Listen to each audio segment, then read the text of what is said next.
దొంగకి తేలు కుట్టినట్లు అనే సామెత ఎప్పుడైనా విన్నారా మీరు?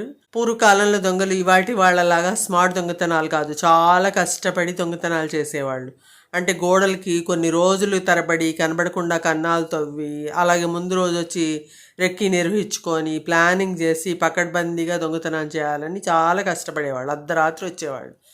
ఆ దొంగతనం చేసే ప్రక్రియ జరుగుతూ ఉన్నప్పుడు గబక్కున ఇంట్లో వాళ్ళకి ఎవరికైనా మెలకువ వచ్చినట్టు సౌండ్లు వినబడ్డాయి అనుకోండి, ఏదో ఒక మూల కనబడకుండా దాక్కుంటాడు దొంగ.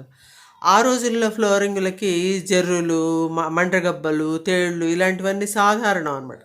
ఆ మూల కూర్చున్న దొంగని గబక్కున ఒక తేలు ఏదైనా కుట్టిందనుకోండి, అసలు ఇంకా ఆ బాధ వర్ణనాతీతం అనమాట. బయటికి చెప్పుకోలేడు, పైకి అరవలేడు. అరిస్తే ఇంట్లో వాళ్ళు వీడికి దేహశుద్ధి చేస్తారు. అలాగే తన కళ్ళ ముందర ఎంత ఘోరాలు జరుగుతున్నా తన తప్పు ఎక్కడ బయటపడుతుందో అని భయపడి మాట్లాడకుండా కామ్గా ఉన్న వాళ్ళని చూసి దొంగకి తేలు కుట్టినట్టు కూర్చున్నారు అంటూ ఉంటారు.